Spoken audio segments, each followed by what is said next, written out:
संबंध एक सहारा होता है जीवन का, और संबंधी वो होते हैं जिनसे आवश्यकता पड़ने पर सहायता मांगी जा सके, जिन पर विश्वास किया जा सके कि बुरे समय में वो हमारे काम आएंगे। कभी ऐसा भी हुआ होगा कि आपके पास कोई सहायता मांगने आया, या ऐसा भी हो सकता है कि आप किसी के पास सहायता मांगने गए हैं। परंतु प्रश्न ये उठता है कि क्या केवल किसी के मंतव्य में उसकी सहायता इसीलिए कर देनी चाहिए क्योंकि वो आपका संबंधी है? अब आप कहेंगे कि ये कैसा प्रश्न हुआ? तनिक सोचिए, एक अस्त्र बनाने वाला जब अस्त्र बनाता है तो ये अस्त्र किसको देना है उसका अधिकार उसी के पास होता है। वो चाहे तो ये अस्त्र किसी को भी दे सकता है, वो एक सैनिक को भी दे सकता है या एक डाकू को भी, और यही अस्त्र दो भिन्न कार्य कर सकती है। यदि डाकू के हाथों में आ गई तो उसका भय दिखाकर वो लोगों को लूटेगा, निरपराधों का रक्त बहाएगा। सहायता करने वाले की भी अवस्था ऐसी ही होती है। इसलिए किसी की सहायता करने से पूर्व ये विचार कर लेना आवश्यक है कि किसे क्या, कब और कितनी सहायता देनी चाहिए कि उसका दुरुपयोग ना हो। यदि आपकी सहायता से कोई अधर्म हुआ तो उसके उत्तरदायी आप ही होंगे। जीवन में कई बार ऐसे अवसर आते हैं कि आप लोगों से मिलने जाते हैं और उनसे कुछ आकांक्षाएं भी रखते हैं, और कई बार जीवन में ऐसे अवसर भी आते हैं कि लोग आपसे मिलने आते हैं। इसलिए अतिथियों का सम्मान करने से पूर्व सदा कुछ बातों को स्मरण रखना आवश्यक होता है। यदि कोई आपके पास मिलने आता है तो उसके तीन कारण हो सकते हैं। पहला कारण होता है भाव, दूसरा अभाव और तीसरा प्रभाव। तो जैसा अतिथि उसको वैसा ही सम्मान दे।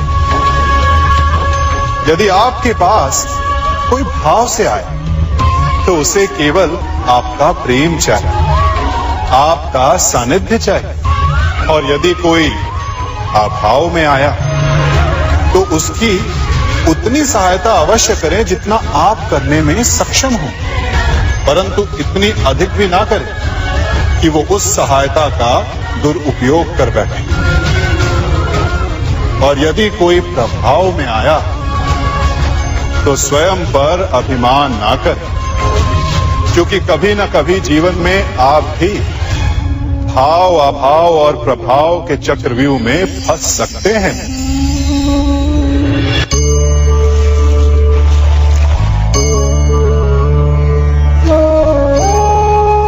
यदि जल को मुट्ठी में कसकर बांधें तो जल कैसे अपना मार्ग बनाकर निकल जाता है? इसी धारा की भांति यही अवस्था हमारे अपनों के साथ भी होती है। अधिकतर हम जिनसे प्रेम करते हैं हम सदा उन्हें अपने समीप रखना चाहते हैं, स्वयं से दूर नहीं होने देना चाहते। चिंता करते हैं, भय खाते हैं कि कहीं उनके साथ या उनसे कुछ बुरा घटित ना हो जाए, और ऐसे में हमारे अपने ही हमसे दूर हो जाते हैं, ठीक मुट्ठी में बंधे जल की भांति। इसलिए जिनसे आप प्रेम करते हैं उन्हें स्वतंत्र कर दीजिए, उनकी सोच को स्वतंत्र बनने दीजिए, उन्हें अपने मार्ग स्वयं ढूंढने दीजिए, क्योंकि आप सदा उनके साथ उन्हें मार्ग दिखाने के लिए नहीं रहने वाले। इसलिए अपनों के साथ अवश्य रहें, परंतु उन्हें बांधे नहीं।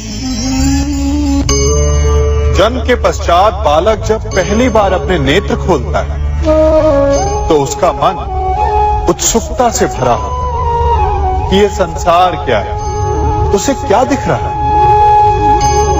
ये उसके जीवन का नया आरंभ होता है, परंतु जैसे हम धीरे धीरे बड़े होने लगते हैं, अनुभव अर्जित करते हैं, हमारे मन की उत्सुकता, हमारे जीवन का चाव होने लगता है।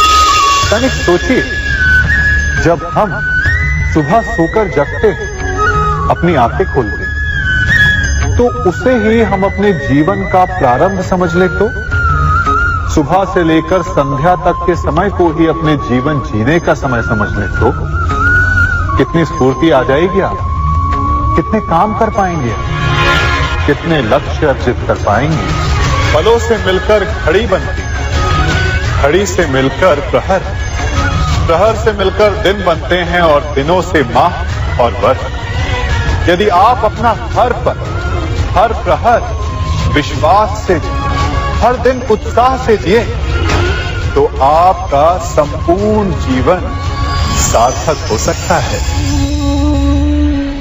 मनुष्य अपना जीवन विश्वास पर जीता है, परंतु विश्वास किसका? तनिक सोचिए, किस पर विश्वास है आपको? महापुरुषों की कही बातों पर, ग्रंथों में लिखे ज्ञान पर, माता पिता की सीख पर, या मित्रों के दिए गए निर्देशों पर, या फिर मेरी कही बातों पर? ये सब विश्वास अपूर्ण है जब तक आपको स्वयं पर विश्वास ना हो। यदि विश्वास करना है तो पहले अविश्वास करने के विज्ञान को भी सीखना चाहिए। आप किसी की बातों पर विश्वास न करें, आप अपने मन से पूछें, अपनी अंतर आत्मा से प्रश्न करें, और जो उत्तर मिलेगा वही सबसे उचित होगा। जब आप अपने मन, अपनी अंतरात्मा पर विश्वास करना सीख जाएंगे तो नीति ज्ञान सब आपके भीतर से स्वतः उमड़ेगा। और यदि आप स्वयं पर ही विश्वास ना कर पाए तो धर्म ग्रंथों में लिखे श्लोक, महापुरुषों की वाणी, माता पिता की सीख या मित्रों का निर्देश कोई भी लाभ नहीं दे पाएगा। एक पिता होने के नाते आप अपनी संतान के लिए क्या करते हैं? उसके लिए बहुत सारी सुविधाएं जुटाते, बहुत सारा धन कमाते हैं, है ना? और क्या आपको ऐसा लगता है कि यही उचित है आपकी संतान के लिए? इस पंछी को देख रहे हैं, ये भी संतान को जन्म देता है, उन्हें पालता है, पोसता है, उड़ना सिखाता है और भोजन का प्रबंध भी करना सिखाता है। परंतु उनके बड़े हो जाने के बाद उनके लिए अलग से घोंसला नहीं बनाता। क्यों? क्योंकि यदि इसने संतान को सब कुछ करके दे दिया तो संतान क्या करेगी? वो अपनी संतान को तब तक भोजन कराता है जब तक उसकी संतान स्वयं भोजन का प्रबंध करने में सक्षम नहीं हो जाता। और उसका लाभ ये मिलता है कि उसी की भांति उसकी संतान आत्मनिर्भर बनती है। इसलिए अपनी संतान को उतनी ही सुविधाएं दें जितनी आवश्यक है। मोह को त्यागें। आपका उनसे मोह उन्हें कभी आत्मनिर्भर नहीं बनने देगा। अपनी संतान को कर्म करना सिखाइए। यदि आपकी संतान कर्म करना सीख गई तो वो धन स्वयं कमा लेगी।